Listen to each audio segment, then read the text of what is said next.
జ్యోతిష్య ముసుగులో మహిళలపై అత్యాచారాలకు పాల్పడుతున్న ఒక నకిలీ ఆస్ట్రాలజర్ ని కటకటాల వెనక్కి నెట్టారు మహారాష్ట్ర పోలీసులు. నాసిక్ ఏరియాలో బయటపడ్డ ఈ దారుణం ఇప్పుడు మహారాష్ట్ర వ్యాప్తంగా కలకలం రేపుతోంది.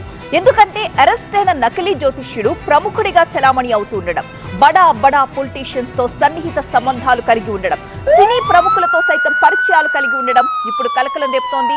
దానికి సంబంధించిన బ్రేకింగ్ న్యూస్ మనకు అందుతోంది. మహారాష్ట్ర నాసిక్ లో జ్యోతిష్యం పేరుతో అత్యాచారాలకు సంబంధించిన వార్త ఇది.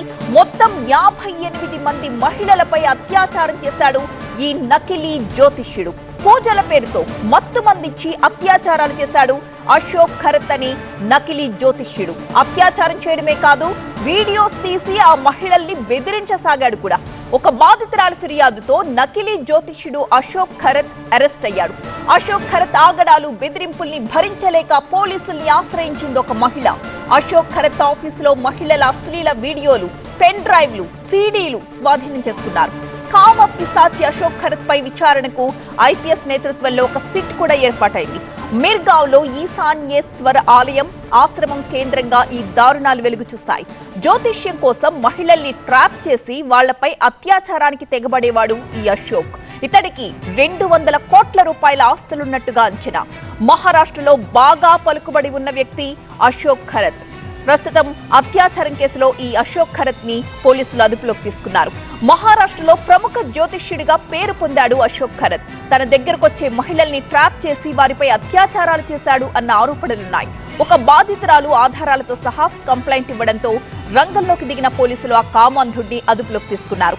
ఆ తరువాత అతడు నిర్వహిస్తున్న ఈశాన్యేశ్వర ఆలయం, ఆశ్రమంతో సహా ఫామ్ హౌస్ లోనూ తనిఖీలు జరిపారు. సిన్నార్ ప్రాంతంలో మరో ఆలయాన్ని సైతం నిర్వహిస్తున్నాడు ఈ అశోక్ ఖరత్. దాంతో అక్కడ కూడా సోదాలు చేశారు. బడా రాజకీయ నేతలు, సినీ ప్రముఖులతో పరిచయాలు ఉండడం, వాళ్లంతా తరచూ అతని దగ్గరకు వస్తూ ఉండడంతో ప్రముఖ జ్యోతిష్యుడిగా పేరు పొందాడు ఈ అశోక్ ఖరత్. అయితే ఒక బాధితురాలి ఫిర్యాదుతో అతని కామ బాగోతం మొత్తం బయటకొచ్చింది. ఈ నెల 24 వరకు కస్టడీకి అప్పగించడంతో అశోక్ ఖరత్ నుంచి మరింత సమాచారాన్ని రాబట్టడానికి పోలీసులు ప్రయత్నాలు చేస్తూ ఉన్నారు. మహిళలపై అత్యాచారాలు చేయడం మాత్రమే కాకుండా ఇతగాడు వాటిని వీడియో తీసి వాళ్లను బెదిరించి 200 కోట్ల రూపాయల వరకు ఆస్తులు కూడబెట్టినట్లుగా కూడా తెలుస్తోంది. ప్రస్తుతం అశోక్ ఖరత్ ఆస్తులపైన దర్యాప్తు చేస్తున్నారు పోలీసులు.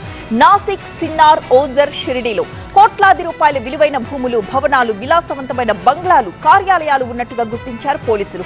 అలాగే పఠార్డీ ప్రాంతంలో కోట్ల రూపాయల విలువైన 30 ఎకరాల భూమి కూడా ఉన్నట్లు దర్యాప్తులో తేటతెల్లమైంది. 58 మహిళలపై అత్యాచారం చేసినట్లు ఇప్పటి వరకు గుర్తించారు పోలీసులు. ఇంకా ఎంతమంది ఉన్నారనేది క్లారిటీ రావాల్సి ఉంది. పూజల పేరుతో మత్తు మందిచ్చి అత్యాచారాలకు పాల్పడేవాడు ఈ అశోక్ ఖరత్.